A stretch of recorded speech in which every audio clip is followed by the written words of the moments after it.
I'm Abong. I'm Sonia. And I'm Kate, and today we are dishing with you from the Renaissance DuPont Hotel, located at 1143 New Hampshire Avenue Northwest.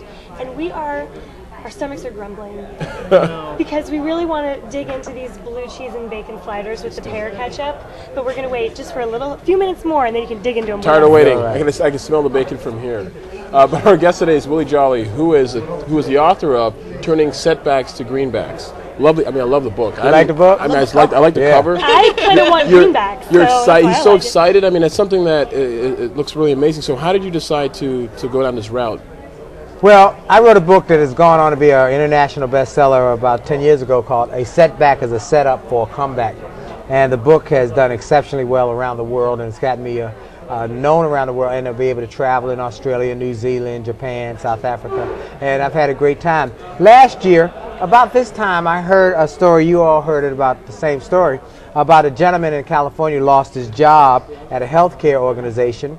His wife had lost her job about 30 days earlier, and because of all the gloom and doom and all the negative press, that only thing he could think to do was go home, take a gun, shoot his wife, shoot his 5 children, and then shoot himself. Oh my God. And after I heard that report, there were a rash of those reports of people who lost their job and killed themselves. And I said, you don't have to do that. I have a show on XM Radio where I interview people, and I've interviewed people over the last 5 years on this show. It's called the Willie Jolley Wealthy Ways Radio Show.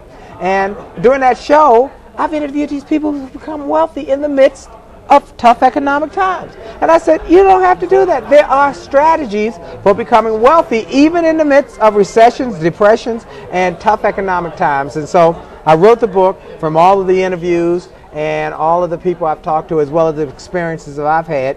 And it is an incredible book that encourages people that this is the best time, according to Warren Buffett, this is the best time to create wealth in America. Stocks are low, you can buy them, and you can buy real estate low. There are a lot of opportunity, but many people are living a fear-based mindset. Yeah, I used to agree with you, and now I'm just not so sure. And I'm sure a lot of the audience wants to know too. Like you say that you can have this wealth even in a time like this. And I know you want people to buy the book, and there's 7 secrets. But can you share at least one secret with me? First secret. First secret. And first of all, I want to say thank you for inviting me, and thank you for inviting me. And I hope everybody who watches me. We dishing on DC. Watches me every morning on Channel 9. Every morning at 10 after 6, or listens to me every morning on WHUR right before Steve Harvey. So let me guess, number 1 is pay attention to Willie Jolley. Always promote. Always promote, but no, number 1 is don't panic. Okay. Don't panic. That's the number 1 thing. Don't me. Panic, because when you panic, you lose. You're already lost. You're losing time. You're losing time. Well, many people panic because they're filled with the gloom and doom. And in 1929, people panicked, jumped off of bridges, killed themselves, not knowing the market would come back better than ever. And so don't panic. I had the opportunity to do a program not long ago with Sully Sullenberger. And backstage I asked him, I said, how in the world did you land a plane on the Hudson River? And he said the first thing he had to do was make a decision not to panic and stay calm.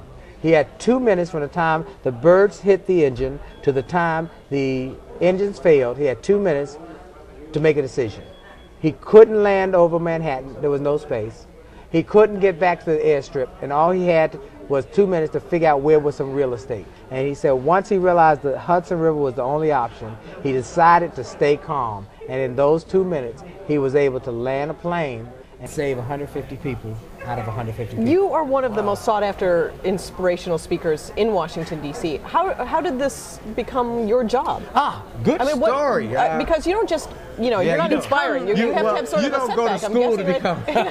And you're absolutely right. I had a setback. I was a nightclub singer and a jingle singer. You've heard my voice for years. Pizza Hut, making it great. We work well together. News for and you. That was me singing. And I was a singer, a jingle singer. I sang in nightclubs. One night I went in the nightclub. Club owner said, we love your band. We love the music.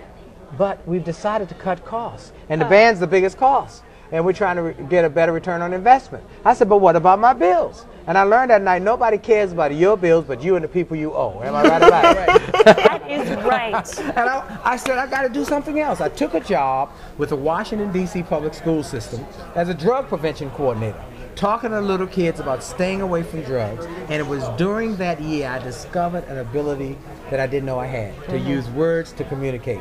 And for the little kids, the teachers would say, come to my teachers association, and someone there would say, come to my church, and someone at the church would say, can you come to my company? I work for this company, that company, and it continued to grow. And then Les Brown, the great motivational speaker, heard about the fact I mixed music and motivation. He was doing a music and motivation tour with his wife at that time, Gladys Knight. So it got me into corporate America. I got a little radio show, it got syndicated, and a book publisher heard me on the radio. You'd be surprised how many people actually end up in this situation by having a setback. It's attitude. Yeah, you know, it's really about definitely. attitude. You're going to have setbacks. Everybody here, everybody's watching, everybody who lives is going to have setbacks. But it's your attitude and how you see it. If you see it as I like to say in my setback book, there are two ways to see a setback. Setback period or setback comma. Period, when we went to school, meant end of the sentence, no more to be said. Comma meant pause, transition. There's more to this story. If you have a pause mindset, a comma mindset, you'll say, let's see where this takes me. And if you have a positive attitude, you start to turn setbacks into comebacks and eventually greenbacks. And I'm guessing one of the 7 goals is also have a goal. Yes, in there I talked about having a goal. So what's your goal for this book? My goal for this book, New York Times bestseller. New York Times. By what time? #1. We want to have it by the end of March, but no later by Well, that's quite a goal. It's a big goal, but we're working hard to do it. That's why I'm out doing television, radio, press. I'm everywhere talking about the book. Why? No, but more importantly, the goal is New York Times bestseller. But why is that? To make me rich? No. But it would help. Well, that helps, but that's not the reason. The reason is because if it becomes a bestseller, people will buy it, read it, and talk about it. And people who are on the fence, who are ready to, there are people living lives of quiet desperation.